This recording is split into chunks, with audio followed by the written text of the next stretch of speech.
చూస్తుంది స్వేచ్ఛ టీవీ. నేను సహస్ర. కల్వకుంట్ల కవిత కేసీఆర్ బిడ్డ. తను రాసినటువంటి గతంలో ఈ లేఖ దుమారం రేపిన విషయం మనందరికీ తెలిసిందే. అయితే ఆ లేఖ తర్వాత రాజకీయంగా ఎన్నో మలుపులు చోటు చేసుకున్నాయి. ముఖ్యంగా కవిత సొంతంగా బయటకు వచ్చి తనంతట తాను కొత్త పార్టీని పెట్టబోతుందా, లేదంటే కాంగ్రెస్లో విలీనం అవబోతుందా అన్నట్టు కూడా చాలా అనుమానాలు అయితే వ్యక్తమయ్యాయి. కానీ దాంట్లో ఏమాత్రం నిజం లేదన్నట్టు కాంగ్రెస్ నాయకులు అయితే చెప్తున్నారు. కవితని అసలు తమ పార్టీలోకి తీసుకోమా అని కూడా క్లియర్ కట్గా స్పష్టం చేశారు. ఒకవేళ కవిత కాంగ్రెస్లో విలీనం కాకపోతే బీఆర్ఎస్కి దూరం అవుతున్నట్లు కూడా మనకు తెలుస్తుంది. ఎందుకంటే తన లేఖ ద్వారా కొన్ని విషయాలు మనకు స్పష్టం చేసింది. అంతేకాకుండా తను అమెరికా నుంచి బయటకు వచ్చిన తర్వాత ప్రెస్ మీట్లో ఒక విషయాన్ని అయితే తను స్పష్టం చేశారు. ఏంటి, చుట్టూ ఉన్న వాళ్ళంతా దయ్యాలు, అంటే తన తండ్రి చుట్టూ ఉన్న వాళ్ళంతా దయ్యాలు, కేవలం కేసీఆర్ ఒకటి దేవుడు అని అంటున్నారు. కేసీఆర్ ఒక్కడే దేవుడు, చుట్టూ ఉన్న దెయ్యాలు అని అంటే చుట్టూ ఉన్నది ఎవరు? సంతోష్ రావు, కేటీఆర్, హరీష్ రావు, వీళ్ళు ముగ్గురే కదా. మరి వీళ్ళు ముగ్గురు దెయ్యాలు అని అంటే ఇక్కడ మనకి ఏమర్థమవుతుందంటే కవితని ఖచ్చితంగా పార్టీ నుంచి తరిమేయడానికి ఇలాంటి ప్లాన్లు చేస్తున్నారేమో అన్న అనుమానాలు వ్యక్తమవుతున్నాయి. ఇదే విషయాన్ని రాజకీయంగా కొంతమంది విశ్లేషకులు అయితే దీని గురించి మాట్లాడుకుంటున్నారు. అంతేకాకుండా అన్నా చెల్లెలకు మధ్య చెడింది, అన్నా చెల్లెల మధ్య వివాదాలు, ఆస్తి వివాదాల వల్లే ఈ విధంగా తను కొత్త నిర్ణయాలు తీసుకోబోతున్నట్టు కూడా మనకు తెలుస్తూ ఉంది.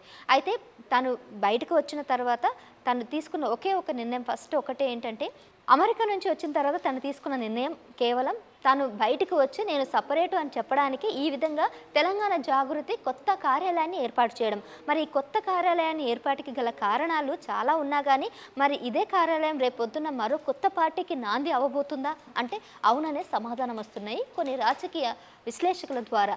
అంతేకాకుండా తాను చెప్పే ప్రతి మాట కూడా అటు అన్నకి అలాగే హరీష్ రావుకి, సంతోష్కి మధ్య ఉన్నటువంటి గొడవల్ని ఉన్నాయి అన్న విషయాన్ని కూడా క్లియర్ కట్గా ప్రజలకు తెలియజేసే ప్రయత్నం కూడా కవిత చేస్తుంది.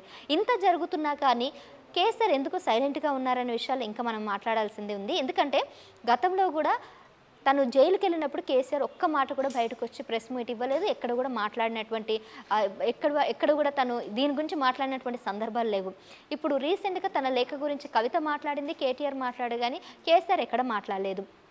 పైపెచ్చు కేసీఆర్ తన పార్టీని అంటే బీఆర్ఎస్ పార్టీని బీజేపీలోకి ఎక్కడ విలీనం చేస్తారో, ఎక్కడ మర్జ్ అవుతుందన్న భయం కూడా కవితలో ఉన్నట్లు స్పష్టమవుతుంది. తన్ని టార్గెట్ చేసినటువంటి కవితని బీజేపీ పార్టీ, బీఆర్ఎస్ పార్టీ దగ్గర అవ్వడం తనకి ఇష్టం లేదని కూడా తను తేటతెల్లం చేసింది. అయితే ఈ విషయం మీద ఇంకా చాలా విషయాలు తను మాట్లాడాల్సి వచ్చిన సందర్భాలు కూడా మనం చూస్తూ ఉన్నాము.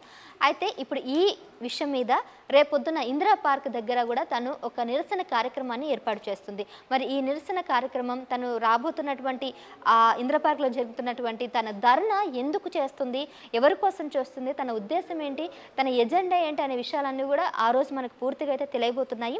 అయితే ఈరోజు బంజారా హిల్స్లో తన నివాసం దగ్గర ఉన్నటువంటి తెలంగాణ జాగృతి కార్యాలయం కొత్త ఏర్పాటు కూడా చాలామంది నాయకులు, సీనియర్ నాయకులు అలాగే ఉద్యమకారులు అందరూ కూడా వచ్చారు. ఈ కార్యాలయంలో ముఖ్యంగా మీరు చూసుకున్నట్లయితే డాక్టర్ అంబేద్కర్, జ్యోతిరావు పూలే అలాగే జయశంకర్ వీళ్ళందరి విగ్రహాలు కూడా చూసాము. తెలంగాణ తల్లి విగ్రహం కూడా అందులో ఉంది.